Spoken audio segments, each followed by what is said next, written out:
Hey guys, Chop here. 3.6 has dropped and a crazy amount of lore has been introduced to the game. This is through 2 vessels, and I want you to take a quick guess now on which one dropped the most lore. Was it option A, the most important Archon so far, who got a second quest that introduces one of the most primordial entities into that and makes note of the heavenly principles, or option B, some world quest featuring these little guys that you have to randomly stumble across? If you said option A, then you never played Genshin Impact. Clearly is option B. However, I'm going to be discussing both of these quests today to look at the battle outside of the Khaenri'ah gates, the Dragon King Nibelung, and Dainsleif's mysterious ring. First of all, let's just establish that there are a lot of connections between Khaenri'ah, primarily the abyss side of it, and the Nibelungen. This is an Old Norse poem about a dwarf named Alberich from the Nibelung race, and his treasure, the Rheingold. In Nahida's new story quest, we learn that the king of the 7 dragon sovereigns that originally ruled over Teyvat is named Nibelung. He is named after the race that Alberich belongs to. There is also another really interesting bit of information we learn, but this time from the world quest Khvarena of Good and Evil. We are told that Dainsleif was tightly holding a ring whilst fighting the abyssal monsters outside the gates of Khaenri'ah. Now, you may not think much of it, but there are 2 big notes regarding a ring. The first is Dainsleif's constellation, which is called the Snake Ring. We can fairly safely assume that this ring is the Snake Ring, but its purpose is what we need to theorise on. I think the best starting place for this theory would be adding on to the Nibelung theory. More accurately, a famous interpretation of the event in an opera by Richard Wagner, Der Ring des Nibelungen. In the story, the Ring of the Nibelung that grants the bearer the power to rule the land is taken from Alberich by the gods, and in return, he curses the ring. We can also safely assume that Genshin's Snake Ring is the Nibelung Ring for a few reasons, these being that Khaenri'ah is based on Norse mythology and culture, which this story is also based on. We have the characters Alberich, Rheindotter, and now Nibelung based on this particular story, and the ring is a cursed item that also grants immortality. And what are the Khaenri'ahs cursed with? Immortality. Now, there are 2 big things that the existence of this ring we now know to be in Genshin tells us. The first is that the story is based on the opera and not the original Norse poem, because the ring is exclusive to the opera. The poem merely states that the treasure is the Rheingold. The second is that my prediction of an item deeply desired by Khaenri'ah that gives immortality is at the very least half right. Khaenri'ah does indeed have an item they deeply desire, but its purpose is not yet proven. We know this because the first parry spoke of Dainsleif holding the ring tightly, which is a very obsessive description. They didn't say that it was just wearing it or holding it normally. No, they specified tightly. To be honest, there's not a great many amounts of rings in Norse mythology that this could alternatively be. Draupnir just makes more rings, there's oath rings that just bind promises, and the only one of any real merit is Andvari's ring, which is a cursed ring stolen by the gods from a dwarf named, you'll never guess, Andvari. The curse is simply just to inflict death upon the bearer, but it is a curse nonetheless. I'd rather liken it to be the inspiration for Wagner's ring in his opera, so I don't think it is really that meaningful in Genshin's case. There are also a lot of other accounts of the Khaenri'ahs during this battle, however, which are going to help us to understand just what this ring may be, but more importantly, what actually happened to Teyvat's greatest ever nation. The biggest information we discovered is that Khaenri'ah did not unleash the Abyss onto Teyvat. They used their machinery to combat the Abyss to defend Teyvat instead, not attack it. In addition to this, there's also an old account from a Khaenri'ah that remained underground after the Cataclysm. This account notes that those who fled onto the surface were ridden with disease and turned into monsters. This is a massive change, because it hints at theories myself and others have made before now, that the heavenly principles didn't necessarily curse the people. See, if the Khaenri'ahs that remained underground weren't cursed to become monsters, but those above ground did, and only after the Cataclysm, then this curse was not immediately inflicted upon them.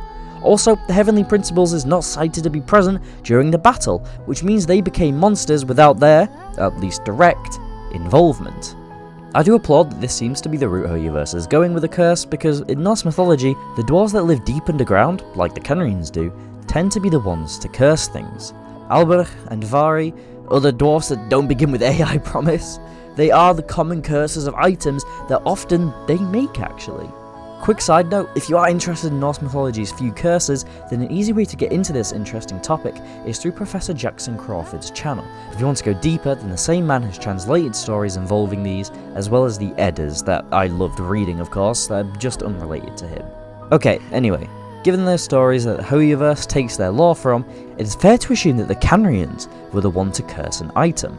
And given that we now know that they were turning into monsters after the Heavenly Principles had left, and only when they reached the surface, that only appears to be more certain. It was very likely a horrific accident on the account of King Ermin or some other important figure that led to the downfall of their nation. What does this actually have to do with the Snake Ring though?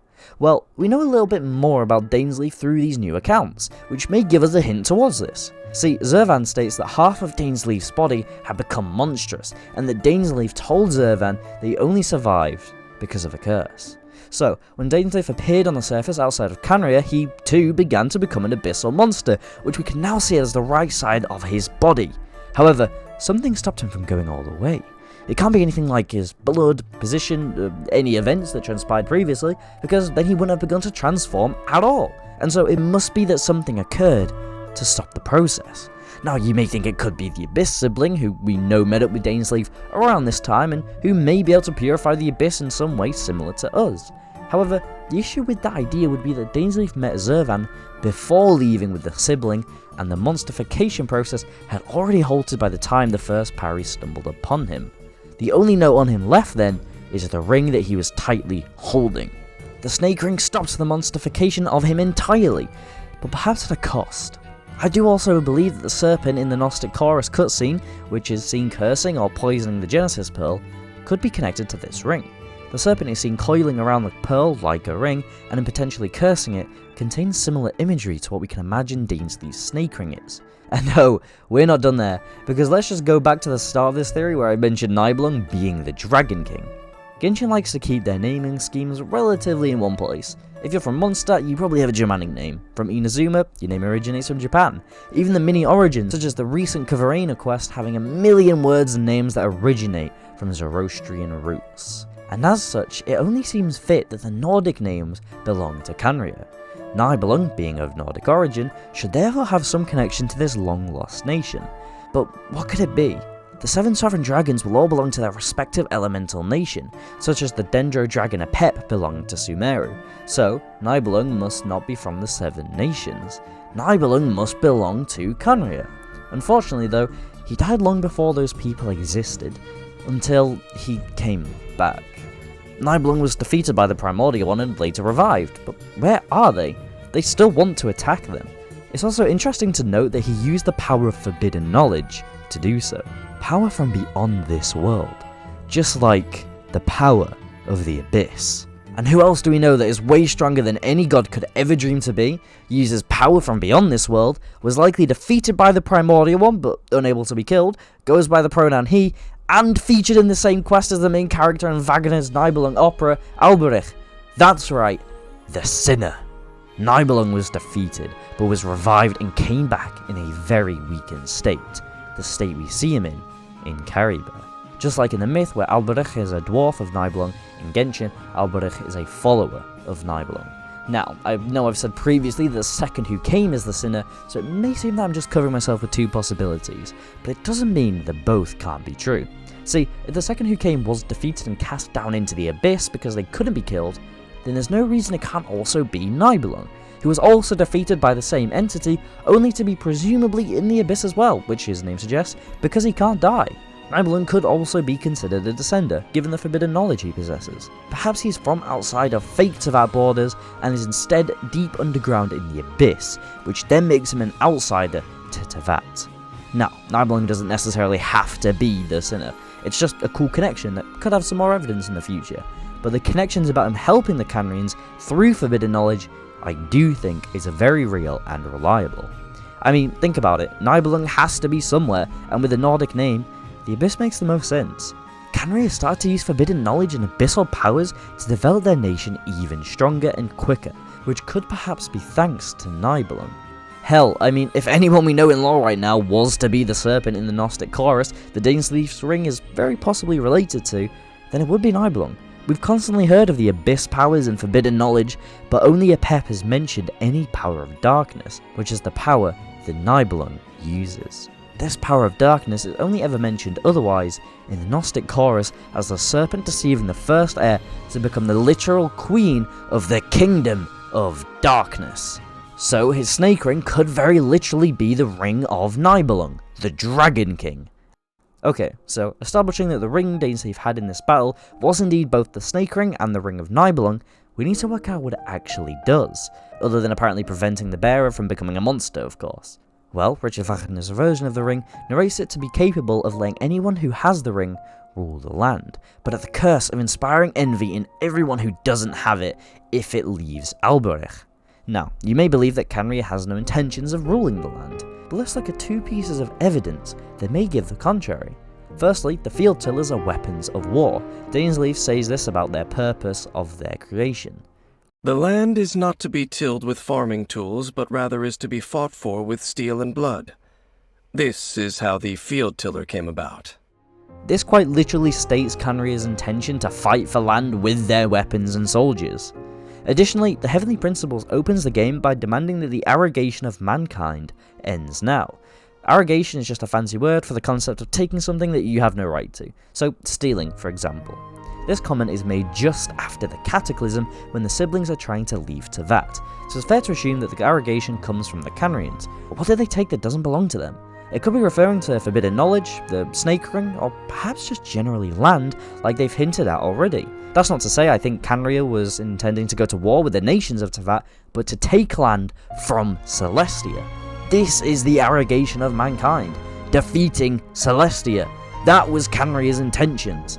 Celestia shackles humanity to the ground and uses their law and order to prevent from certain developments, which Khaenri'ah decided to try and take down. Now, connecting this back to the snake ring, if this ring is indeed based on Richard Wagner's opera, then if they go even further with the connections, that snake ring must help the bearer to rule the lands. Nibelung's ring, through one way or another, either assisted Khaenri'ah against Celestia, or will assist us against Celestia. To finish this theory and speculation regarding Dainsleif's snake ring, I want to tie it back to previous theories I've done regarding King Irmin's immortality and Rhindotter's role in assisting this, which eventually led to the Cataclysm. The first thing to say is that the Philosopher's Stone in Genshin is made through the 4 steps of the Magnum Opus. We know these 4 steps to go in the order that Albedo states them to be in his voice lines: Negredo, Albedo, Rubedo, and Citronitas. We know a minimum of 3 things that King Irmin needed to be able to make the Philosopher's Stone. The Citronitas process is likely the Abyss sibling, Albedo is likely Rhyndotter, and Negredo is probably either the Abyss or Forbidden Knowledge. If you need a greater explanation of this, I have a whole video regarding the topic, but just for this conclusion, that's all you need to know. So, assuming the possibility that Nibelung did help Khaenri'ah one way or another in using these powers, then he could be a part of the Negredo process, which could also connect back to the Snake Ring, this all-important item to do with powers and curses, which sounds a lot like what the Philosopher's Stone would be.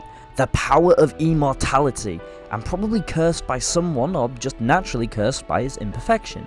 Perhaps the item I've been theorizing to be the deep desires of King Irmin that led to the Cataclysm is the snake ring that Dainsleif had, possibly even stealing it from the royals.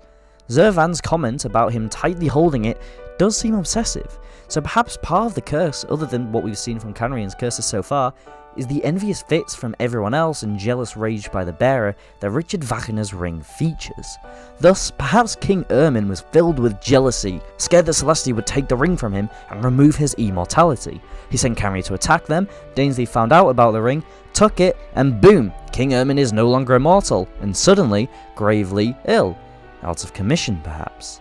There's only minor evidence to support this conclusion from the actual well-evidenced theory throughout this video, but I can certainly see that being an interesting narrative how Universe decides to go down. The ring that we can see possibly healing Dainsleif perhaps healed King Irmin and made him crazy, so that when it was taken from him, his illness returned, and thus Anfortis took over as regent. That's pretty much it for the Snake Ring theory, Nibelung, and a lot of the battle that took place outside the gates of Khaenri'ah. The other information regarding Khaenri'ah is primarily regarding their energy issues, which is probably a narrative hint towards Fontaine's Archon quest. So I'll be making a separate video theorizing on the Archon quest of Fontaine at another time. Until then, however, I hope to see you in my next video. Chop out, bye.